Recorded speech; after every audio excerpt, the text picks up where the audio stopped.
Good morning, everyone.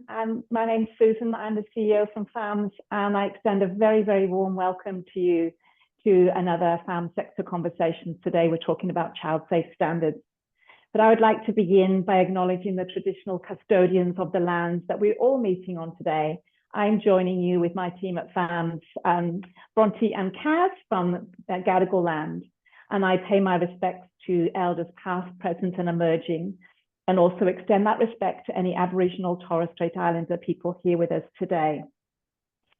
We're going to start today with a quick pulse check, just to see where people are at in terms of child safe standards, and that gives us some ideas of how we will go forward in our conversation and beyond that. So you just need to press the button to see what you know about child safe standards at the moment. And then we'll do a little one at the end to see whether we've given you the information you require or whether we need to do a bit more work.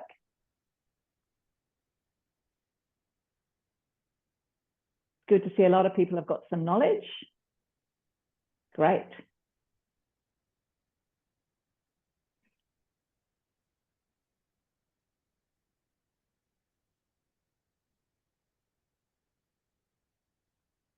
Well, some knowledge is getting crowded. Wonderful. So we know we're starting off from a place where most of us have heard about or are involved in. We know some organisations are already taking part in either the New South Wales Child Safe Standards or the national ones.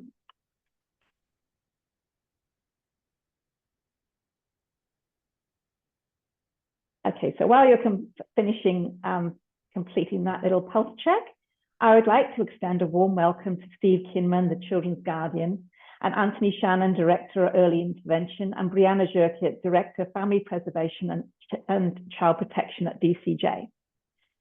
This is a conversation-style interview with some interaction and opportunities for you to ask questions at the end. You have entered on mute, but you'll be able to unmute yourself to ask questions. Please take advantage of the chat function, because we will also refer to that when it's time for questions. Any unanswered questions will be forwarded to Steve, Brianna, or Anthony for response. And looking back at our pulse check, we know we're in a place where all of you have some knowledge about it. Child safe standards recommended by the Royal Commission into Child Sex Abuse have been accepted by the New South Wales Government, and the Child Safe Scheme requires certain child-related organisations to apply them. Based on extensive research and consultation, the standards provide tangible guidance for organisations to create cultures, adopt strategies, and act to put the interests of children first to keep them safe from harm. Our sector has been identified as required to apply these standards, and the new Family Preservation, TEI, and Family Connect and Support contracts will include them under notified policies and standards. This is the first in a series of conversations on child safe standards to inform you and support our sector. We know many organisations will already have policies and processes in place, which just may require an alignment to the standards. Some may need more support. So without further ado, Steve, I'd like to bring you into the conversation and ask you to talk us through the child safe standards, your role and the role of the office in relation to the standards. Where are you, Steve? Here he is. You're on mute. Yeah. Lovely. Welcome. Okay, excellent. Thank you. Yes, I thought I was doing the right thing by, if in doubt, try again. All right, it's great to be with you all, and look, thank you, Susan, for this opportunity in terms of being able to talk about the child safe standards, which is the 10 child safe standards. I won't take you through each of them. A bit of Googling of child safe standards, New South Wales, you'll find them listed there. But look, the scheme was established in 2022 within the Children's Guardian Act, and its intention is to implement the Royal Commission's recommendations. And the scheme establishes the benchmark against which organisations, systems, policies, processes and practices are to provide adequate and effective safeguards for children. And the scheme First of all, as it commenced in February 2022, and then after 2 years of planning and stakeholder engagement, it then, which focused on capability building, that was in February 2023, it then allowed us to moved into the issue of the compliance side of it as well. So in theory, we can take compliance action against organisations that are referred to as child safe organisations under the Act. I can give you a list of those if that would be useful, but at this point in time, I'll abstain from that. As I said, the child safe standards identify the different elements that work together to make child-related organisations safer. I think the word safe is overreach, safer.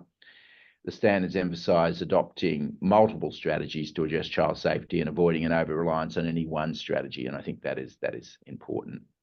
Now, while all organisations in New South Wales that are working with kids are encouraged to embed the child safe standards as a primary framework guiding child safe practice, only child safe organisations are required under our legislation to implement the standards. And the Children's Guardian Act defines child safe organisations, as I said, to include a broad range of government agencies and also non-government sectors. So, you know, you've got the religious sector, you've got the sporting and rec sector, you've got the early childhood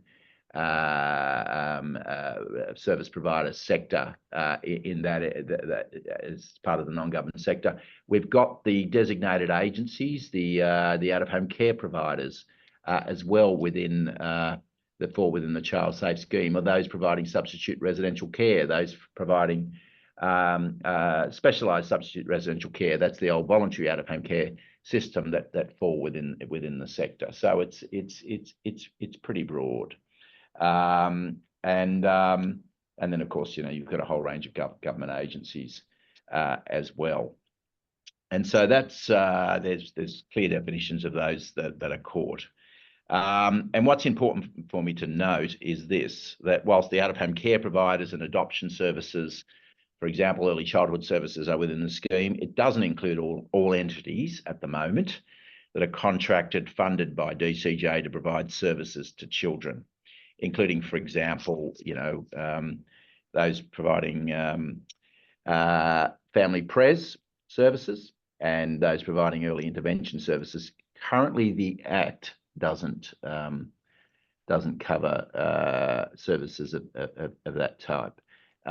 We'll talk later about, well, what might be future plans, but I don't want to dive into that issue at this stage, because I think I do note that Anthony will be talking, and then, you know, we can then have some discussion about what Anthony will be and or Stuart will be describing about the plans of government and what that means. So let me note that, though. But I think it is important to note that at this stage, whilst clearly organisations in the early intervention and family pres area are strongly encouraged to be child safe, they don't currently fall under the legislation, which is important to note.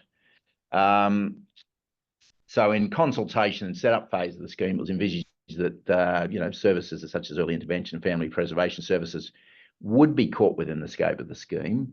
However, look, I arrived and had a look at the legislation, and the legislation said organisations funded by DCJ that are child safe organisations are caught within the scheme. And so, you know, I made the point, but unless they're defined elsewhere in the Act as child safe organisations, family preservation, early intervention services, then they're not within the scheme, and that's hardly contentious. That's been recognised, and that needs to be remedied. So that's where we need to go. And so that is important to bear in mind. There's also in the Act recognises the prescribed agencies. Prescribed agencies have a leadership role in terms of driving the implementation of the child safe scheme, and they're required to develop child safe action plans which articulate the strategies by which these prescribed bodies will fulfil their responsibilities as sector leaders, and to the extent to which what they're describing overlaps with related bodies, namely bodies they fund or regulate and so on, then they're required to consult with those bodies in relation to their child safe action plans So that obviously has some relevance as well to today's discussions. Just to put things in context, you know, give or take probably 5,000 either way. It's estimated there's over 30,000 odd agencies caught within the child safe schemes, and at present, it's really important for me to stress that there's different sectors are at different stages of awareness and compliance. You know, what I'm keen to see is that there is a plan for each of those sectors to move forward so that we can be confident of progress. So in terms of meeting, sorry, Sue, in terms of meeting compliance, raising awareness is your first point. Second point is capability building and support. And then the third is monitoring and compliance. And so that I don't take up too much more time, I'll probably leave it at that. How does that sound, Susan? Thanks, Steve. I got some questions for you. Good job. So we've been talking for quite a long time about child safe standards and the fact that our sector is pretty overwhelmed already with the burdensome administrations that they have to do. So in terms of our sector being quite late coming into the sector, what can you say to our sector about relieving the stresses of catching up? Because you just mentioned some of the other sectors, they came in 2 years ago and they've been doing a lot of capacity building. So what are you saying to our sector once we potentially come under the framework? What, as the regulator, what sort of time frame would you be giving us? Would we be getting the same sort of time frame? You're saying some sectors are at different areas, just to alleviate some of that stress about catching up.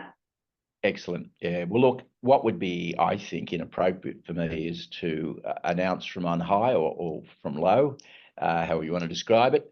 I think it would be a low blow, frankly, is to say, oh, well, look, we would expect on, 13 months that you'd go from here to there. That's something that should be the subject of detailed discussions with your sector, ourselves, and then given that DCJ, once your agencies come under the scheme, then is the prescribed agency in DCJ. So I think it'd be very much a partnership arrangement whereby the department, ourselves, and your sector sit down and say what is realistic. But if, and this is a matter where I'm keen not to dive into DCJ's territory, but if DCJ, I note that DCJ has indicated that already that it'll be a requirement that you have your policy landscape finished there, and DCJ will talk about the plans in terms of formally coming under the scheme as child safe organisations. And so once that, if that's going to happen within the next 12 months, and I would hope that it would, then what you don't want to do is then go, okay, the light's on in 12 months' time, what are we going to do? I would be strongly encouraging agencies to get ready, right? Does that make sense? But what I can also do is, it's lovely for me to say get ready, and then you've opened the meeting by talking about the pressures that are currently on people. It's not going to be get ready on your own. It will be, we will work with you and we will work with DCJ as well in terms of working with you to help go through those phases, right, that we've described, which is raising awareness, do people know what their responsibility is, capability building and support. And I'll ask Vanessa in a second, Vanessa Ford, one of my new directors in this area, to talk about some of our resources, if that's okay. Right. That's one of my questions, yes. Excellent, excellent. I just wanted to chip in there, and but obviously there's other sectors out there, and you say the sector is supporting the organisations. Are there some things that are transferable that we can pick up from, some of the key learnings from other sectors in that journey to be child safe? Is that something that we'll be able to share, rather than we don't want to be reinventing the wheel and starting again? I'm sure there'll be some cross fertilization, and particularly for me in terms of administration burden, and a lot of our organisations are small. You've actually talked to me about the fact that even tiny churches that have 2 people working there are having to meet these standards. So can you sort of describe to me what that might look like for us, what you've learned from the smaller organisations who are trying to implement the standards over those past 2 years? That's right. That's right. It's a really good point. And so, when you've got legislative responsibility in this area, and then you go onto the ACNC site and you have a look at the thousands of religious entities that are referred to, where each of them are required to be child safe. That encapsulates to some extent the challenge, does it not? Across a whole broad range of faiths. Or, I think of, my local area, and I think, okay, Lugano Soccer Club. Okay, do they understand it, and so on? And so we have to live in the real world, don't we? And so I could have a theoretical belief that every faith-based group is that's front and center in terms of their thinking. They've got their head around it. They've developed sophisticated action plans. They've got the governance arrangements in place, and then they're monitoring. And I could believe in that myth, but it would be a myth, right? And so one of the things that we've recognised is that we need to roll up our sleeves and to do practical work with the sector and with DCJ as the prescribed agency. Good to hear. To be able to stand up the, and I don't want to minimise it in this regard, I actually quite like the core 101 version. Does that make sense? Absolutely. A basic map. Okay, here they are. These are the kind of activities. These are the types of governance arrangements that you're going to need to make sure these activities are being undertaken against each of the plans. And this is the kind of stock take you're going to need to do. Does that make sense?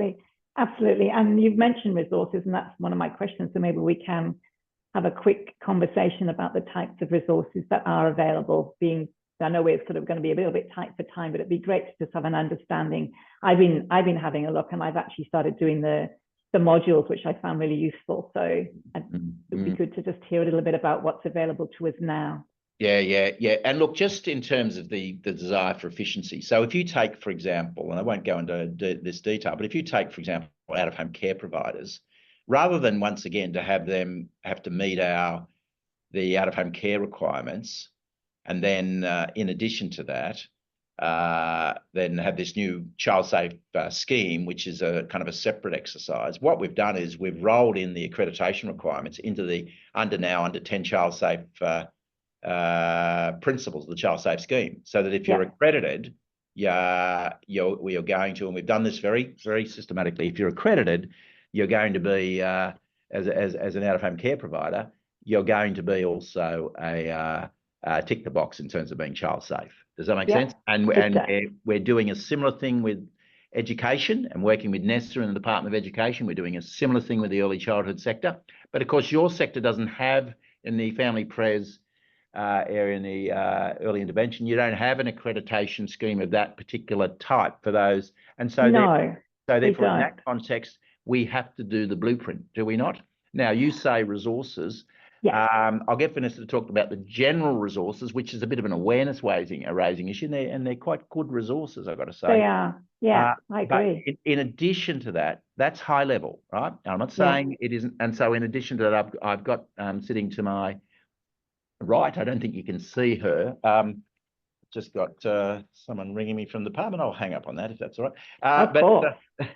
But in that regard, we'll have Nadine Woodward, who over the next 12 months, Nadine will be doing the roll up your sleeves work. Does that make sense? Sitting down, working with your good self, working with your members, working with the department to stand up here's standard 1. These are the types of activities, right? Standard 2, go right through them. Okay, get a settled view with your sector as to, what works. And then, that's lovely. You got this piece of paper. I'd prefer to spend much more time, not on paper, but actually doing things. So that if we can make that part of the exercise reasonably easy, then what we can really then do is focus our attention on how do we make sure it's being done.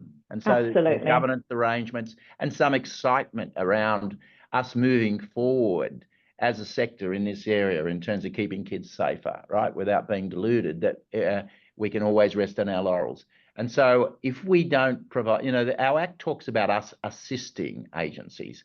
The assistance we should provide should be relevant, should be carved out, customised to each sector.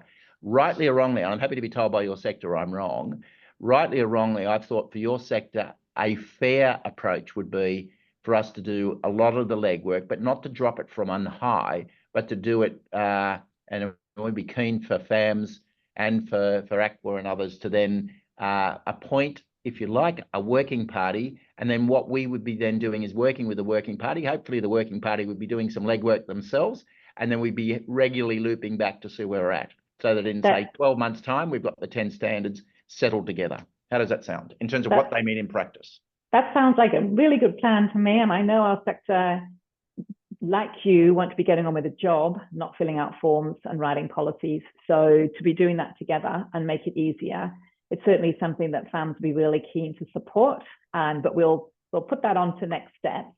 Right. I think my last question for you is, if I'm at first glance, the standards can seem quite overwhelming, because there's 10. Do you start at 1? Do you start at 10? Which one's the most important? Which one is the one that I really need to do some intensive resourcing around?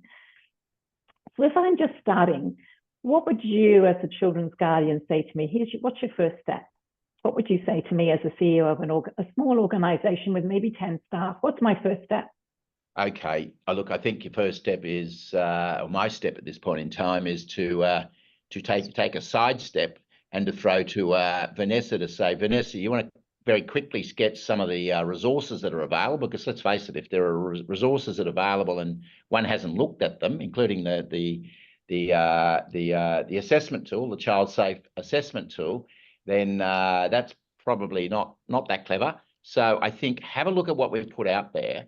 But then what I don't want to do then is then to say, well, look, I'd start with standard 1 or standard 2, because we've found from the religious sector, for example, a sector very diverse, that we should not be coming to the table with assumptions. First of all, what we should be doing is sitting down with the sector and listening and jointly determining the particular standards that should be worked on first, and determining a rationale behind that. And so, but Vanessa, if you've got an opportunity just to quickly sketch out some of the online resources, which the feedback I'm getting is they're positively received, that would be great. So over to you, Vanessa. Thank you. Thanks, Steve. Yes. Hi, Vanessa. So, hi, everyone.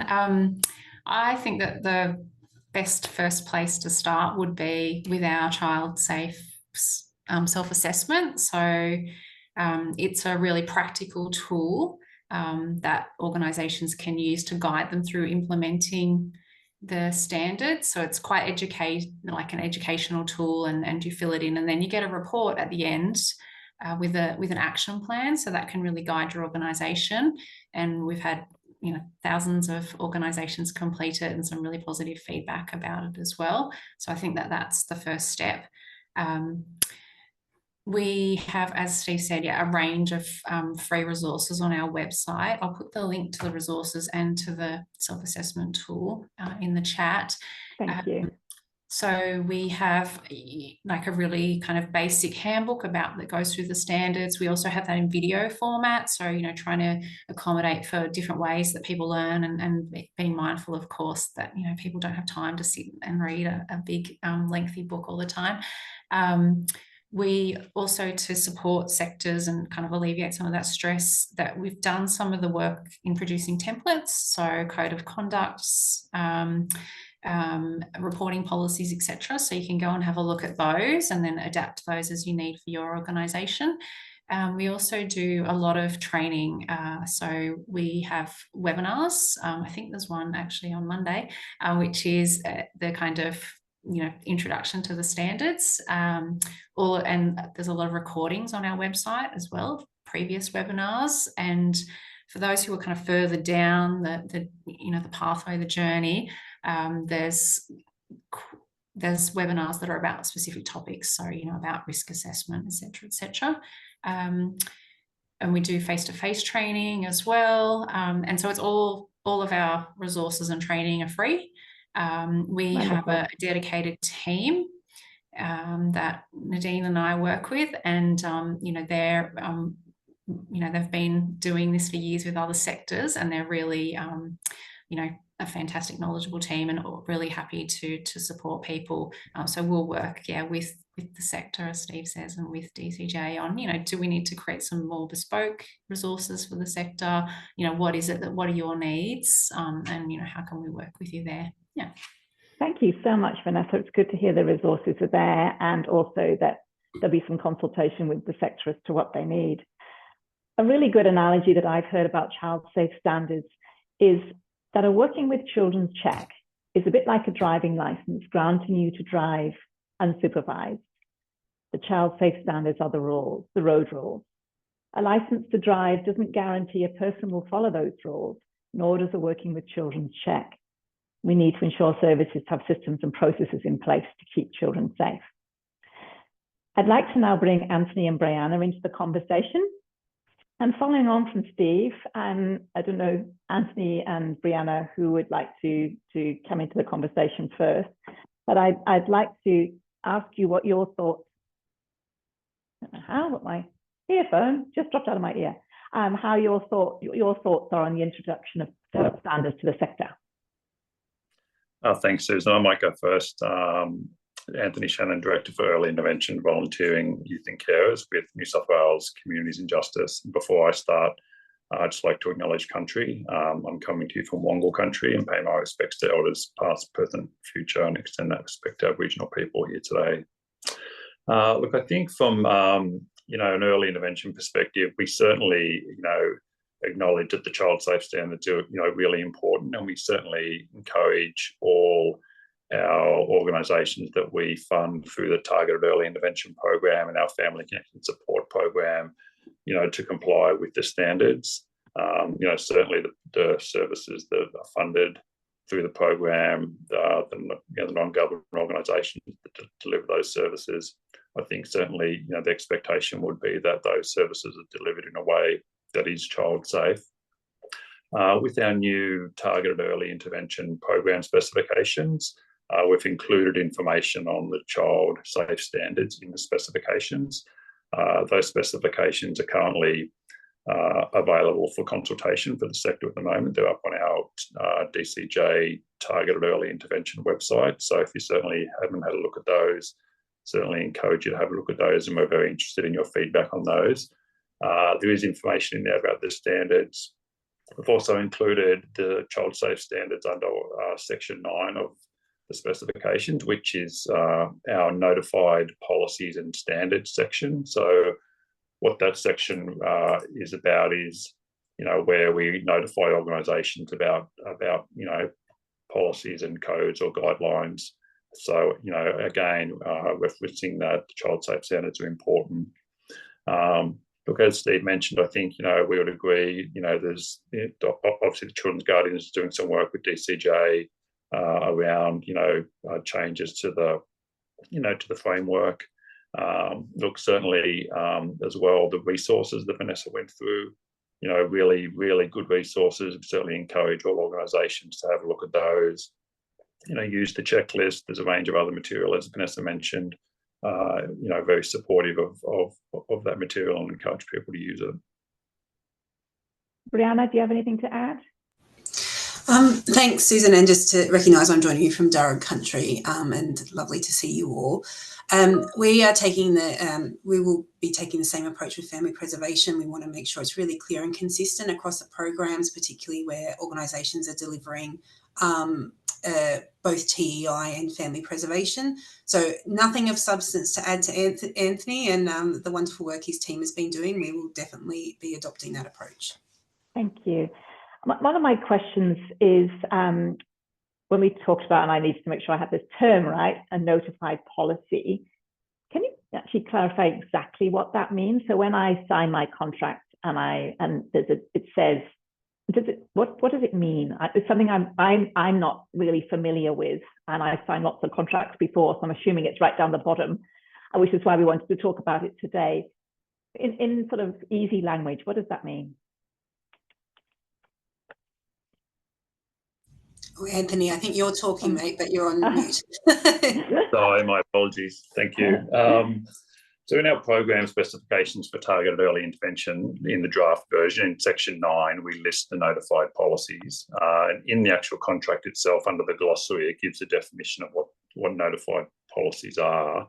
And what they are, quite simply, is just policies and guidelines or codes that, we make organisations aware of from time to time. That's simply all it is. So we're just kind of notifying you that the child safe standards are important, and just kind of providing information and specifications. Thank you. That makes it much clearer for me, and I'm sure for others. But you also mentioned that expectations for organisations to be child safe. So how would I, as a sector organisation CEO, demonstrate that to you?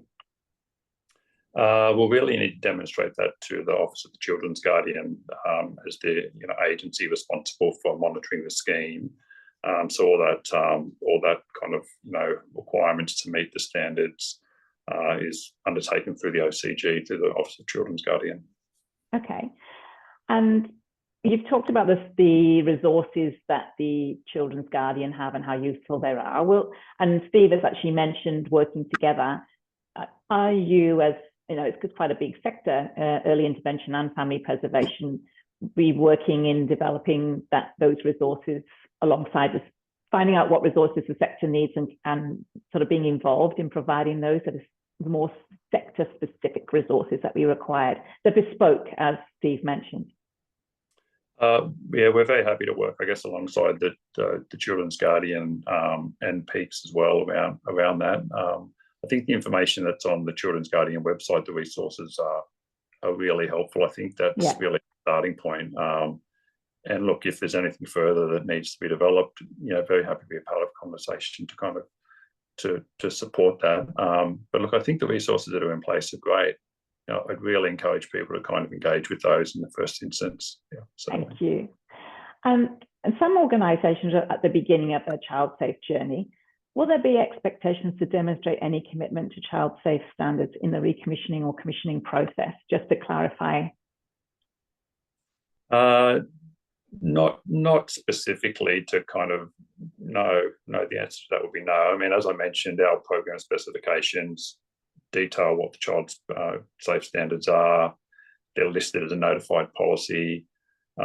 That's it, really. I mean, there's no requirement through the recommissioning process to demonstrate that, no. And that's the same for family preservation, Brianna? Yeah. Yep. Okay. So although, as you stated, the Children's Guardian is a regulatory body, what will you be looking for as an organisation in your ongoing monitoring of contracts? I know you said it's the Guardian's role, but will there be any sort of how you're going with implementing the standards, or is that going to be part of a conversation with the sector from DCJ's perspective? Yeah, look, I think it's important to kind of understand the separation across government agencies in terms of kind of the regulator and the contractor. DCJ obviously funds and contracts. The Children's Guardian is responsible for monitoring the scheme. So we'll monitor the contract. We won't be monitoring compliance with the scheme. That sits within the purview of the Children's Guardian. Obviously, if there's an issue that comes to light, DCJ needs to kind of liaise with the Children's Guardian around that, specifically in relation to an organisation that kind of overlaps into a contract issue. Then certainly, that will be something we do alongside any other kind of issue that comes up where we have to, interface with other regulators around other kind of guidelines and legislation. That would kind of be the way that we'd approach it. Thank you. I'd like to now, unless there's anything else that Anthony or Brianna would like to add, we'd like to go to questions if anyone has any questions for us today.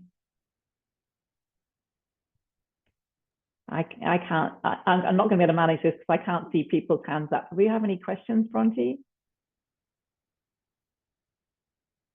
No, not at the moment. People are welcome to put them in the chat, but also we can use the functionality on Menti that's here as well, if that helps, or yeah, otherwise people are welcome to put their hands up too. We'll just monitor whatever's going to work for everyone. So we'll give you 30 seconds if someone wants to put their hand up, otherwise we will move on to our next pulse check to see whether we've answered some of your questions. Okay. No one's putting their hand up. Let's move to, because always a short meeting is a good meeting. So let's move to the next section and check in and let us know, are there any implementation challenges for our sector that you know of now? Keeping in mind that we have already had commitment from the Children's Guardian to actually bring a working group together to look at those challenges.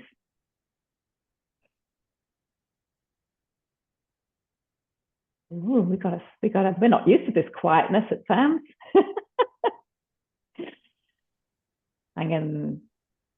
Wonderful. Sector-specific resources, yes, that's something that I think a working group would be really good at identifying and going through what we've got available already. Oh, I love a word cloud. It's one of my favorite things for Menti. Yes, we've talked about that, the time, the resources. Michelle's talking about Aboriginal perspective integration strategy. I think one of the things we've talked about is accreditation assessment. No, this is not an accreditation scheme. Jump in if I've answered incorrectly, but that's, I think, really what Steve and Brianna and Anthony have said today. It's about shifting culture and working with the sector to implement a continuous quality improvement plan around child safety.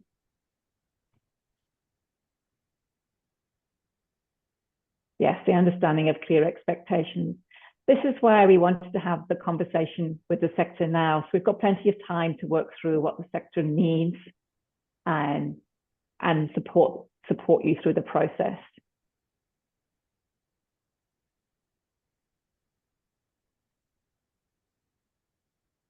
Great volume of information. There is a lot of information out there, and I think we've learned our lessons from the DEX support, that there often are so many resources that we don't know which one is the best one for us. And I think that's something that we really need to make sure that the sector knows which ones to go to get the best information and to be as efficient and effective as possible. Thanks so much for your responses. I think it's slowed down a little. Let's move on to our next one. Is what support do you need? I think, you know, it'd be good to know if you think a working group with the Guardian and DCJ will be helpful, where the sector is really involved in their needs, so we can make sure they're definitely on the agenda going forward.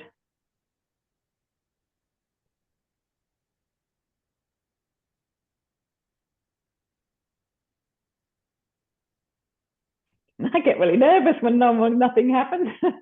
Suddenly they come in. Someone make me feel better and put one in.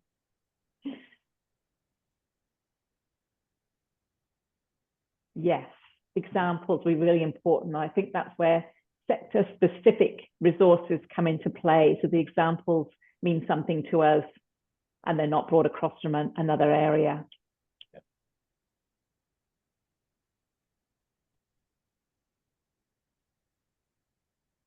Lisa, if you just press the down button, there's a couple of extra questions underneath. Yeah. It's quite big writing, isn't it?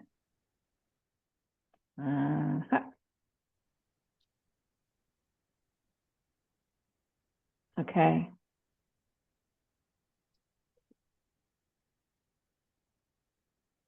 Clear map.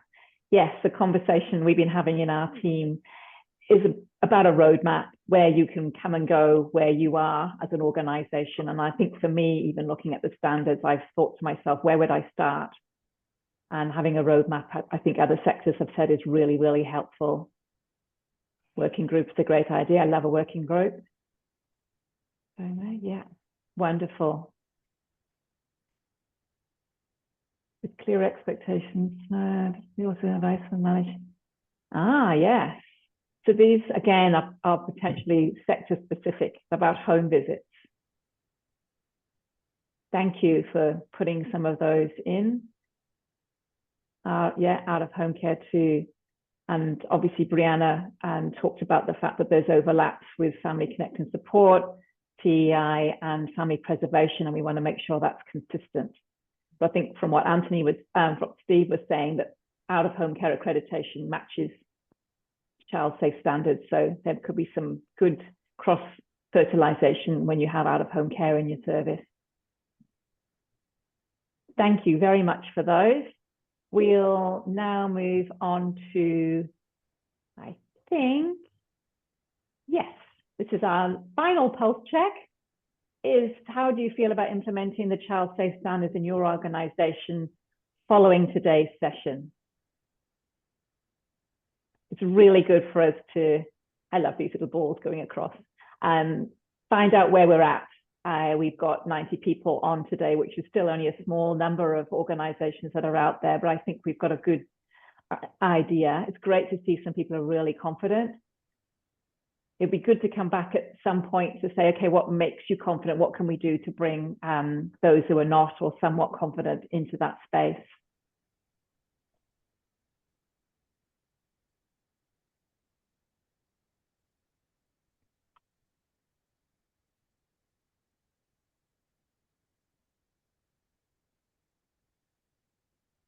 I think what I've heard as well in talking both to Anthony and Brianna and Steve is we know that organizations are really doing this work. Sometimes it's just about fitting what you're doing into the standard. And that's why I think we need a bit of a roadmap.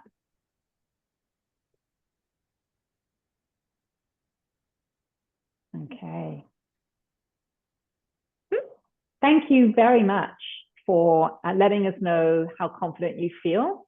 Moving really to next steps, and we've already heard that the Children's Guardian and DCJ are really keen to work with the sector to make sure that as we go through this process, we do it in a positive way with the least amount of having to write things and forms, because we want to get on with the doing. And from what Steve was saying, that he's also been able to give us some support through Nadine. So FAMS is really committed to supporting the sector through this child safe journey.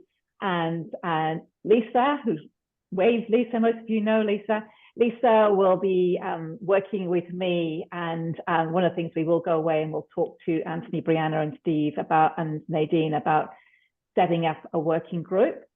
So look out for our wrap next week. The recording for today will be on there for you in case you want to forward that to any colleagues who missed some of the clarification that came out of today.